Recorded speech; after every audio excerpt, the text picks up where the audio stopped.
കേരളത്തിന്റെ മൊത്തം നോവായി മാറിയ ഒരു കുടുംബമായിരുന്നു കോട്ടയത്തെ ബിന്ദുവിന്റെ കുടുംബം. കോട്ടയം മെഡിക്കൽ കോളേജ് ആശുപത്രിയിൽ കെട്ടിടം തകർന്നു വീണുണ്ടായ അപകടത്തിൽ മരിച്ച ബിന്ദുവിന്റെ കുടുംബത്തിന് ഇപ്പോൾ സർക്കാർ ധനസഹായം പ്രഖ്യാപിച്ചിരിക്കുകയാണ്. മാത്രമല്ല, ബിന്ദുവിന്റെ മകന് ജോലി നൽകാനും സർക്കാർ ഇപ്പോൾ തീരുമാനിച്ചിരിക്കുന്നു. കുടുംബത്തിന് 10 ലക്ഷം രൂപ ധനസഹായം പ്രഖ്യാപിച്ചിരിക്കുകയാണ് സംസ്ഥാന സർക്കാർ. മകന് സർക്കാർ ജോലി നൽകാനും തീരുമാനമായിട്ടുണ്ട്. വീട് നിർമ്മിച്ചു നൽകാനും തീരുമാനമായി. മന്ത്രിസഭാ യോഗത്തിലാണ് ഇത് സംബന്ധിച്ച തീരുമാനങ്ങൾ ഉണ്ടായത്. നേരത്തെ ബിന്ദുവിന്റെ കുടുംബത്തിന് വീട് വെച്ച് നൽകാൻ നാഷണൽ സർവീസ് സ്കീം തീരുമാനിച്ചിരുന്നു.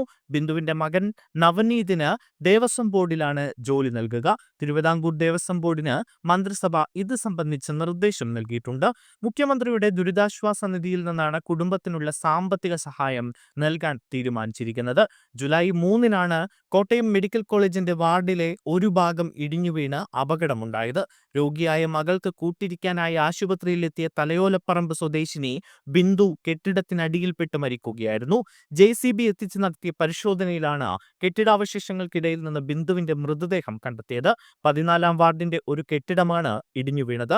അപകടത്തിൽ 2 പേർക്ക് ചെറിയ പരിക്കുകളും ഉണ്ടായിരുന്നു.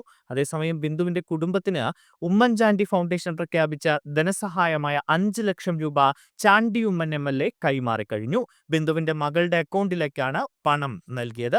ചാണ്ടി ഉമ്മൻ ഫൗണ്ടേഷനു വേണ്ടി OICC റിയാദ് സെൻട്രൽ കമ്മിറ്റിയാണ് പണം നൽകിയത്.